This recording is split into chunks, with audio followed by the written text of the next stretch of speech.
We opened Part 2 with the actual plan to cover the landing in the San Carlos waters area. Brigadier Julian Thompson, who commanded 3 Commander Brigade, gave out his orders on HMS Fearless on the 13th of May.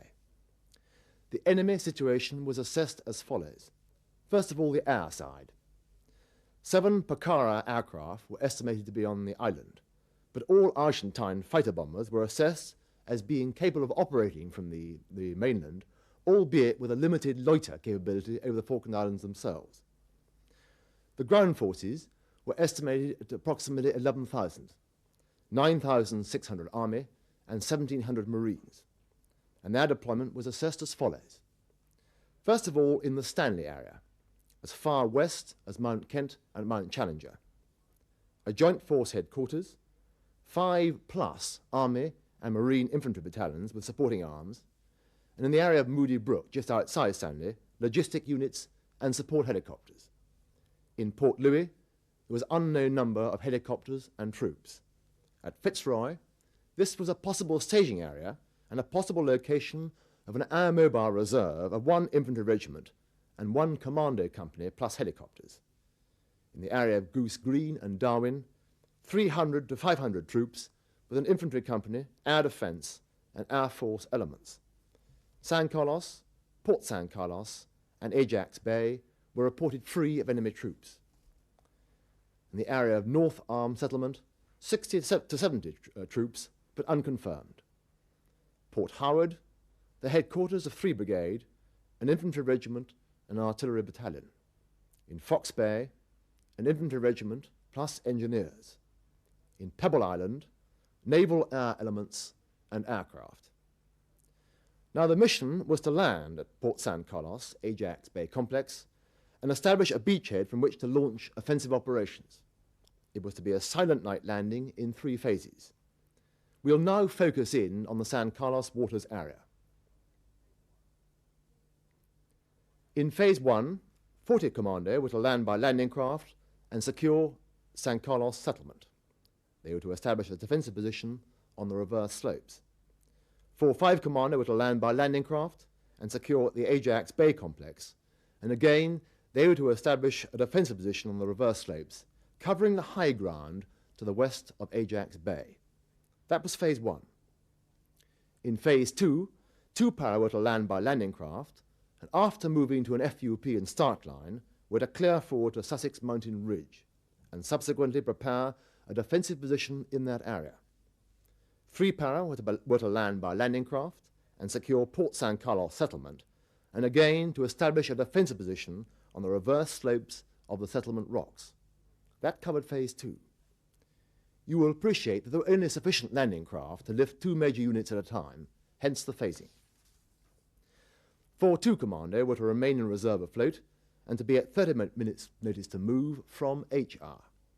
The 2 troops of B Squadron of the Blues and Royals were to provide 1 troop in landing craft with 40 Commando in Phase 1, and the other troop again in landing craft, but with 3 para in Phase 2. Their tasks with both the battalion and the Commando was to exploit forward in the beachhead and to provide fire support if required, and observation. Phase 3 comprised the build-up. 4 batteries were to deploy from the ships in this phase, which would be as soon after first light as possible. The assaulting commandos and battalions had a battery each in direct support. T Battery from 12 Air Defence Regiment provided the Rapier Air Defence. They were to deploy in Phase 3 effectively at first light, and they were required to cover the whole of the beachhead. The grouping for each of the commandos and battalions that were actually going to do the landing are as shown on this slide. This particular slide shows 40 commandos grouping, however it's typical of all the assaulting units. To cover these silent night landings from a fire support point of view, 4 naval gunfire ships were assigned to support the task force. These were 4 frigates with 4.5-inch guns, and the assaulting commandos and battalion were assigned 1 ship each. In addition to these plans, it was also considered necessary for a diversionary attack to be made, and this was to be done by the SAS in the area of Goose Green. Subsequently, this plan was added to in light of the enemy being reported in the Fanning Head area. You will appreciate This position had a commanding view over the neck of the Falkland Sound, which leads into the San Carlos waters, and the SBS were tasked to take this particular enemy position out. Another change also took place. The brigade commander from intelligence gained was most concerned that the enemy might counterattack against the landings, and their most obvious route would be from the area of the Sussex Mountains. To counter this contingency, 2 para were ordered to land in Phase 1 and no longer in Phase 2, and establish themselves as soon as possible on Mount Sussex. Now that was a plan and outline. D-Day at this stage was not known, and H and LRs were to be issued later. Subsequently, and in good time, D-Day was confirmed as the 21st of May, with HR being the time the first landing craft hit the beach at 0630 hours Zulu, and LR being the time the first helicopter landed at 1130 hours Zulu. You should bear in mind that local time was 4 hours behind. And if I could digress here for a moment to talk to you about times, which were a complete pain throughout the operation. On the way south on the QE2, we regularly altered our clocks 1 hour backwards until we got to South Georgia. That was fine, we had an hour's extra kip each time. When we got to South Georgia, we changed our clocks as we went on board the Canberra. When we got to San Carlos, again we changed our clocks because the timing was different there again. Port Stanley, which is on the eastern end of East Falkland, was on a different time to the whole of the Falkland Islands, and in fact, actually, it was on the same time as the Argentine mainland. So as you can see, the timings were a total pain throughout the operation, and one's own personal administration left a great deal to be desired under the circumstances. Now, the Fanning Head attack went according to plan. The night of the main landing, 25 SBS men and a naval gunfire support team landed by helicopter. They pinpointed the enemy and brought naval gunfire down on them, then opened up with automatic weapons and 60mm mortars. The firefight lasted throughout the night, and at dawn surrender was called for by a Royal Marines interpreter, but confusion and enemy trickery led to a prolonged engagement which ended 2 hours after dawn, with the capture of 9 enemy, 12 others having been killed. They were equipped with 106 recoilless rifles and 81mm mortars, which were trained onto Falkland Sound. As you can see, they successfully rendered that particular mortar US. At the same time, the SAS diversionary attack on Darwin took place. This was a successful operation, not just from the point of view of numbers of enemy killed and equipment destroyed, but more so by the confusion caused, leading the enemy to think that the main landing was actually taking place in that area. Now, with these 2 sideshows going on, the task force shipping entered the Falkland Sound and into the San Carlos waters area totally unmolested by the enemy. The battalions then successfully loaded themselves into the landing craft and in total darkness, with nerves very much on edge, moved off to their assigned beaches. Major Martin Osborne, who commanded Charlie Company of 3 Para, was destined to land at Port San Carlos Beach, and he can tell you of his experiences. At 0930 Zulu on the 21st of May, with my company, I threaded my way down to the dock inside HMS Intrepid. We were just some of the many helmeted and heavily laden figures, as the whole of our battalion threaded its way through a seemingly endless number of dimly lit bulkhead doors. As we boarded the landing craft, mortar rounds and grenades were thrust into our hands. And as the landing craft emerged, we realized for the first time that it was broad daylight. We'd been briefed for a night attack. War was living up to our expectations. We were put ashore by Fearless landing craft, which had already landed 2 Para, and they, for various reasons, mostly beyond their control, had been slower than anticipated, outloading from the MV Norland. As we moved away from Intrepid, we were able to orientate ourselves. Fanning Head was on our left, and it was surprising and not a little unreal to see arcs of tracer being exchanged over the landward shoulder of the hill, and the black cotton wool puffs of smoke of the 4.5-inch frigate shells. Our soldiers stood in the landing craft with all their kit on, and many of them refused to rest or kneel, having spent ages getting their loads properly adjusted. Ammunition loads at this stage varied from 50 pounds for a rifleman up to 80 to 100 pounds for a signaller or an 84mm man. And at this stage, remember, only the signallers were carrying Bergens. 30 minutes after loading, we approached our landing beach in Port San Carlos Bay. B Company were already ashore and appeared like ants swarming across the flat ground at the head of the beach. There was no firing, and with a mixture of relief and on my own part very little disappointment, we realised that the landing was unopposed. A Company, who'd gone in before us, appeared to be cross-decking to smaller landing craft, as the large one they were in had run ashore on a sandbank 50 metres short of the beach. Someone on the back of our landing craft called to me, seeing this, asked if I would like to try and get the company ashore outside the bay. This would mean a half-mile tab to the mortar line with the heavy ammunition loads, but in exchange for a dry landing in the cold but sunny conditions, it seemed worth it. At approximately midday that day, we were ashore and dry. A Company pushed through B Company and into the Port San Carlos settlement itself. B Company held the beachhead, and my own company, C Company, moved in advance to contact formation from sea level up to the 600-foot ring contour of settlement rocks, which was to be our home for the next 5 days.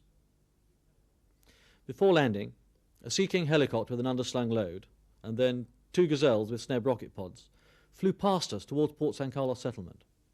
This was surprising, as it was obviously forward to where we knew the battalion to be. It was only after landing that we heard that 3 of the 4 men in the 2 Gazelles had lost their lives when the aircraft were brought down by ground fire from 40 Argentinian survivors making their way back from Fanning Head. The enemy fled the settlement as A Company approached, and B Company were sent off in pursuit to the northeast as the enemy withdrew. But they were unable to catch up with the enemy, who reached their limit of exploitation at Windy Gap, who'd had 40 minutes start. For the rest of that day, we dug in on settlement rocks. The ground was soft, and despite being on top of a mountain, very, very wet. And where we couldn't dig down without building swimming pools, we built sangars for the soldiers to shelter behind. We had a grandstand view of the air attacks on the Navy and transport ships, who had landed us, as foot soldiers extremely relieved to be there, unscathed onto dry land. With all the major units successfully ashore unopposed, that is where the brigade remained for the next 5 days. Considerable patrolling took place, and defensive positions were improved. It was now essential to get the brigade properly balanced logistically, and this proved to be no easy task, as you can imagine. The stowage plan, due to the rush to leave the UK, was anything but ideal, and the vast quantities that needed moving with the few helicopters and landing craft available would inevitably take some time. Added to this, the Argentine Air Force made its presence felt in no uncertain terms and delayed things even further. These air attacks and the effects they had need special mention, and Captain Ian Gardner will explain. We faced a modern, well-trained, well-motivated Air Force, and if anything was going to beat us, it was going to be their air power. And obviously it was the Admiral's greatest challenge to ensure that it didn't. We assessed that their effectiveness was limited to daylight, which of course is one of the reasons why the landings were by night, and the disembarkation of rapier and blowpipe were of a very high priority. But once ashore, the troops were in a pretty good position, being able to disperse, dig in, and camouflage, and thereafter the juicy targets became the ships. And we, the troops on the ground, had the most spectacular view of the ensuing air battle. Our air defence system consisted of a triad of 22 Sea Harriers, ships equipped with gunnery and missile systems, and the land-based rapier and blowpipe. Additionally, a vast armoury of small arms sprouted from ashore and from ships, seemingly growing in number with each attack. And these were all loosely stitched together with a command and control system. And when I say loosely, I mean loosely. We dug in up the hill. When the enemy aircraft came over, we took cover all right, not so much from the enemy aircraft, but more from those dug in down the hill. The Sea Harriers were deployed over West Falkland on combat air patrol, about 150 miles away from the carriers which needed sea room for protection, and they were hugely successful. But they lacked early warning, and their Blue Fox radar was not good at looking down, especially over land, and in consequence a fair proportion of the aircraft they destroyed were shot down on their way home. But at least they didn't live to fight another day. The ships protecting the amphibious force were at a disadvantage too, and lack of warning and land interference with their radars and their missile systems meant that they were operating at their limits, but they too claimed 24 aircraft. And as you'd expect, these air attacks greatly affected the operations by slowing down the offload and making it imprudent to have too many ships parked in the anchorage at once. And this in turn affected logistics. We could not unload our stores, our ships, at will. And our efforts to balance ourselves logistically after our hasty departure from Great Britain were seriously disrupted. And the whole process was to slow our attempts to prepare ourselves to advance eastwards. And as the campaign progressed, the problems for the troops on the ground became more and more acute. For instance, the bulk of the quartermaster's stores for the 3 commandos were never actually unloaded at all, which meant that basic essential items such as boots, sleeping bags, water sterilizing tablets, clothes, ponchos, once lost, destroyed or worn out, could never be replaced. And by the time we entered Stanley, some 29 days after landing, a number of Marines had been able to continue only because we liberated substantial quantities of Argentinian kit, which, I may say, although it stank, was perfectly warm and perfectly comfortable. For all of this, and the many interruptions to the logistic build-up, the time had now come to push out from the beachhead and onwards towards Stanley. With every helicopter being overworked, getting stores ashore, it was painfully obvious that the move forward, for the most part, would be solely by foot. The brigade commander formulated his plan and gave out his orders. 4-2 Commando were to reinforce the SAS, who by this stage had established themselves on Mount Kent, and that is what they did by helicopter over a period of days, due to bad weather and helicopter availability. 4-5 Commando were to march to Douglas Settlement, secure it, and be prepared to move forward by foot or by helicopter. They took Douglas unopposed, and in the event marched through Teal to Bluff Cove Peak, not to be confused with Bluff Cove, which is in the south to the rear of Mount Kent. 3 Para were to march to Teal Inlet and be prepared to move forward from there. They took Teal unopposed and marched on through Estancia House and went firm on Mount Estancia. 2 Para were to march to Darwin and Goose Green and capture them, and this you will hear about later. Because the brigade commander now knew that 5 Brigade would shortly be arriving in the San Carlos area, he felt able only to leave 40 Commando behind to guard the beachhead as the brigade reserve. They would later become the divisional reserve, and later still, 2 companies of 40 Commando were placed under command of my own battalion after the bombing at Bluff Cove. Now, to give you a feel for the much publicised marching, Corporal Steggles, who was with 3 Para, now takes up the story.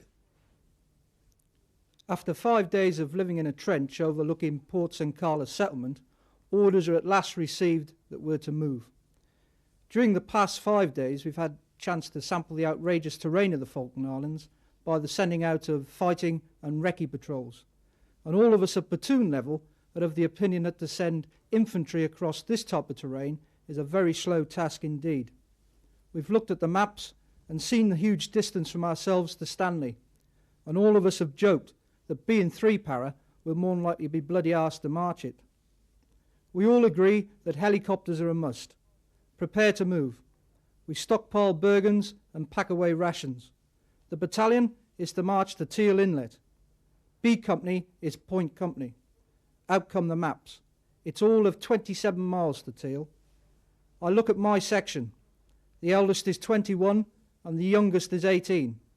1 or 2 of them are already starting to suffer with the cold and wet, and a few of them have been complaining of sore feet. I brief them quickly and tell them at least on the march we're going to keep warm. Again, we joke about marching all the way to Stanley and set off as Point Section. The going does not disappoint us. The ground is a permanent bog. Very soon, boots are soaking wet. At the first stop to check maps, we change round the heavy loads. On we march. We've been on the march for nearly 5 hours when we eventually meet up with the commanding officer and the RSM at a river crossing. Well, all my lads ford across up to our waist in freezing cold water, and on reaching the other side, everybody's amazed to find that the RSM appears to have dry boots on. Obviously, bloody walked across is the general opinion. We stop and make a brew. It's getting dark now and there's still no sign of a fence line that we hope to pick up and use as a navigation aid. We set off again. It's dark and progress is very, very slow. Men are continually falling and stumbling. A mist has come down and a steady drizzle is falling. It's becoming harder for us to keep control, so we move into single file and march on. My own feet are now starting to ache a bit, and I check the lads, and everybody seems to be having this problem with their feet. The cold and wet is now getting at some of them, and it's getting harder for us to get them going again after each stop. Suddenly there's a shout at the front for a medic. One of the attached arms, a radio operator, has fallen down a pothole and damaged his leg. Well, a stretcher is brought out and taken to the front of the column, and the casualty is placed on it. But surely we all think we're not going to attempt to carry him all the way to Teal settlement. Well, we certainly tried. Lift, said the sergeant major, and 4 men curse and swear as they lift the stretcher and attempt to carry the casualty forward. But they in turn only go a few paces before one of the lads stumbles and the casualty falls off the stretcher. Well, this pantomime's repeated several times before, much to the relief of the casualty, a decision is made to leave him behind with 2 other men and for the remainder of us to crack on. At last we reach the fence line and we stop for a brew and a few hours' sleep. The wind and rain are now unrelenting and we huddle together and share a brew. With no sleeping bags or ponchos with us, our chances of sleep seem pretty grim, but 1 or 2 of us manage a restless doze. All too soon, we're on the march again. We're no longer point section, and it's a case of follow the leader for hour after hour. 1 or 2 more of the lads start to fall out, but these in turn are left behind. All that matters now is for the battalion to reach Teal. All my section are still with me as darkness closes in, and we eventually meet up with special forces just outside the settlement. They inform us that the enemy have bugged out, but we carry out our plan and eventually march into the settlement in the early hours of the morning. We had made it, but at a price. 3 of my section can no longer continue due to the state of their feet, and I'm afraid the story's the same throughout the battalion. Tired, hungry, and frustrated at having missed the enemy, we dig in round the settlement and wait for rations and orders, and that night it snows. Choppers bring in rations the next morning, and we start to shake out and look forward to a spell in defence. But it's not to be. An O group is called, and by mid-morning we're on our way again. This time the objective is a Stanley house. And suddenly the joke about marching all the way to Stanley is a definite possibility. Once again we march across the outrageous terrain of the islands, and we've left all our injured behind at Teal. Some of them we won't see again until we get home, and all these have been labelled war dodges. We spend a freezing night in a gully and press on again at first light. My own feet are now so painful that we've started to pop the odd painkilling tablet that we're carrying in our med packs. I'm afraid if we have to fight at a estancia, we could be a bit pushed, as 1 or 2 of the lads are in pretty bad shape. But once again, on hearing of our approach, our reputation obviously precedes us, and they retreat, and we march into a estancia without firing a shot. We move on to the high ground and mount estancia and dig in. To the east, on a clear day, you can make out Port Stanley. I look at my section. Tired, footsore, but no longer worried about the cold and wet or the enemy, as over the last few days we'd all learned how to live and survive on the Falkland Islands. In just over 4 days, we'd marched over 50 miles on 2 days' rations. And all this stood us in good stead for the remainder of the campaign. However, we no longer joked about marching all the way to Stanley, for we knew that within the next few days we'd be able to say that we'd done just that. Whilst 3 para were marching east, 2 para were about to attack Darwin and Goose Green. Major Martin Osborne now takes up the story. On the 24th of May, 2 para were ordered to carry out an immediate raid on Darwin and Goose Green. At last light, as the battalion moved off, the raid was cancelled. 2 days later, CO 2 para was ordered to attack Goose Green. In his orders, Lieutenant Colonel H. Jones' mission paragraph read, 2 para is to capture the Darwin and Goose Green area. The plan was for a 6-phase attack, beginning at night on the 27th of May, culminating in a daylight assault on Goose Green.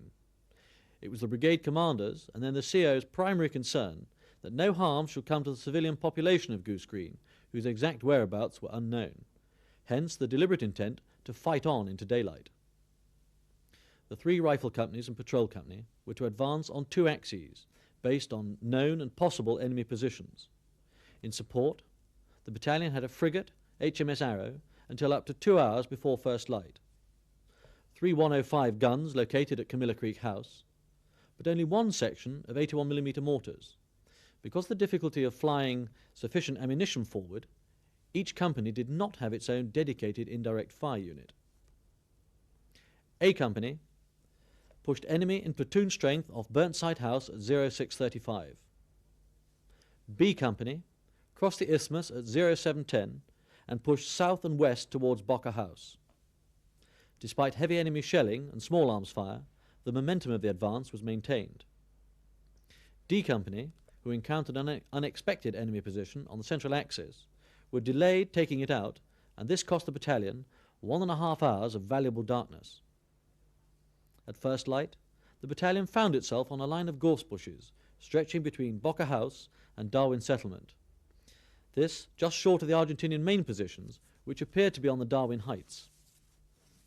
A fierce trench-by-trench battle developed, with 2 para inching forward by attrition. By first light, HMS Arrow had withdrawn. Mortar ammunition was expended, and weather conditions made artillery adjustment in the close fighting hazardous. For a while it seemed the advantage may well pass to the enemy.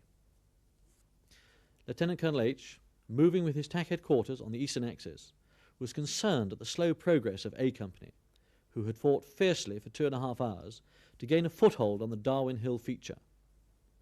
Despite brave and spirited attacks by ad hoc sections amongst the gorse bushes, in which both the battalion adjutant and the 2 IC of A Company both lost their lives, the enemy could not be dislodged. At this point, Colonel H took a personal hand. Unable to use B Company pinned down away to his right, and with D Company still some distance away on the central axis, and himself concerned above everything else over the loss of momentum of his attack, he decided to lead his TAC headquarters forward into the assault to prevent any further delay. And it was while assaulting a hitherto unobserved complex of enemy trenches that he himself was killed. With B Company stalled before Bocker House, short of ammunition, and awaiting a direct fire group consisting of a Milan team and GPMGs in the SF role, D Company dropped down onto the seashore and began a flanking attack. One of the Milan missiles fired into the Bocker House position caused a terrific explosion, killing a large number of the enemy. This, with the artillery fire and D Company's attack along the foreshore, broke the Argentinian line, and the battalion were able to push on towards Goose Green. A successful, combined, but unplanned C and D Company attack on the schoolhouse just north of the airstrip in the late afternoon, and broad hooking moves by both B and D Company brought the battalion into a position to envelop the defences around Goose Green at last light. With the battalion short of ammunition, and after a successful Harrier strike had taken out the ack gun positions at the end of the Goose Green Peninsula, which were being used in the ground role, acting CO 2 para Major Chris Keeble called a halt to forward movement. That night was spent in resting and preparing for action the following day. By dawn, the battalion was ready to fight on if necessary, as ammunition and guns were being brought forward. At first light, 2 Argentinian warrant officer prisoners were sent into the settlement with an ultimatum: to surrender or accept a siege, and in either case, obey the dictates of international law and release the civil population now known to be imprisoned in the community centre. The enemy agreed to surrender. In a bold stroke, 2 para took Goose Green with over 900 Argentinian prisoners. They liberated 112 civilians unharmed. The cost to the battalion themselves: 2 para had lost 17 killed and 35 wounded. Sergeant Montgomery, who was then a corporal commanding one section of 4 platoon of B Company, will now tell you of his experiences during the battle. We crossed the start line at 0710. 3 minutes later, the forward section came under fire from about 150 metres away. My section held the fire, as there was a danger of hitting our own troops. However, I told 2 of my men to put up light to assist 2 and 3 section identify the enemy. This was done, and the enemy cleared. We then advanced until we were told to stop, while Company HQ cleared a strong enemy position. And then during the reorganisation phase, the enemy artillery began to shell the positions we had just cleared. This made everyone extremely nervous as it started to get a bit close to our own position. An hour later, we were ordered to move on. By this time, I didn't have a clue which direction we were going in, and it was a case of follow the sections in front. The big problem was command and control at night. Soldiers were losing contact with their sections as they tend to spread out too far. I found a man from one of the forward sections lying moaning that he had hurt himself in a fall, and after giving him a bit of the good news, he decided to carry on. At first light near Darwin Goose Green Parks, Tracer began arching across the sky towards us. We heard A Company make contact at Darwin. Then a machine gun about 700 metres to our left engaged 5 platoon. Then we saw a whole company position to our front. We had obviously surprised them, as there were still quite a few running to the trenches. My section ran to the dead ground, which was about 50 metres away, and once reaching there, we engaged 3 trenches to our front. 2 sections to our right decided to fire a 66 across our heads at the bunker that was giving 5 platoon problems. This was a direct hit and killed the machine gun crew of 3. A few minutes later, we were forced to move back and dig in as the enemy began to increase their fire. Then we heard there was 2 Picara coming in our direction, and that added speed to the digging in. Once their artillery, mortars, and the Picara had a go at us, we heard that 5 platoon was going left flanking. I moved the section forward and began laying down covering fire. Unfortunately, the flanking movement failed. We began taking casualties. This was the way of the battle scene for the next 7 hours. It reminded me of the annual personal weapons test on the ranges. Targets fall when hit, only this time they didn't get back up. When the enemy put down heavy fire, we moved back. When it eased off, we moved forward and opened up with everything we had until gradually we began to win the firefight. As we didn't have any mortar or artillery support of our own, my OC got Milan to engage enemy bunkers. This impressed the enemy so much that they decided to surrender. We pressed on towards Goose Green Airfield and had gone about 900 metres when the forward sections informed us they had found 2 dingbat mines and were in the middle of a minefield. The decision was taken to carry on and hope for the best. Then one of the light anti-aircraft crews decided to try and take us out, but on discovering they couldn't drop their barrels low enough to hit us, their best course of action was to run away. I moved my section to clear that position, while the 2 forward sections moved on to take out an ammunition dump. And on clearing the objective with grenades, taking 1 prisoner, I pushed on to rejoin the platoon. I just reached the ammunition dump when I saw a bunch of enemy soldiers walking towards us, and I immediately placed the section in cover and informed the Sergeant Major that I believed they wanted to surrender. With the section covering us, the Sergeant Major and myself moved forward and took the surrender of 17 enemy soldiers. As we were searching them, one RG came across the hill, saw what was happening, panicked, and began to run back towards the high ground. That was until my gunner opened up, put a burst in front of him, then he too stopped and surrendered. After separating the prisoners of war, I was under well-earned smoke when the remaining enemy in Goose Green decided to give us some hard times, and we were subjected to intense small arms fire, which made it impossible to move unless you were in your belt buckle. This continued for quite a while until they opened up with the 105 howitzers in a direct roll. Again Locke smiled as they couldn't drop their elevation to hit us. However, the shells passed over just a few feet above. I lay by the side of the track in the ammunition dump and called to my section to crawl away from the ammunition bunkers, which were still full of artillery and mortar shells. The firing died away as enemy fighters approached from the sea, and we were glad to see a Skyhawk shot down by our own troops to the west. We had no sooner finished congratulating ourselves than suddenly a Pucara flew in from behind us. The reaction from everyone was to put up immediate fire at the aircraft, and to our joy, it was hit.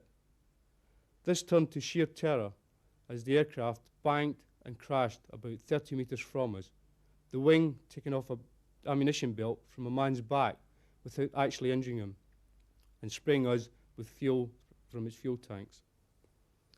As darkness fell, we observed one enemy Chinook and 5 or 6 Huey helicopters landing to the south of our position, and we were told that a counterattack was being mounted against us.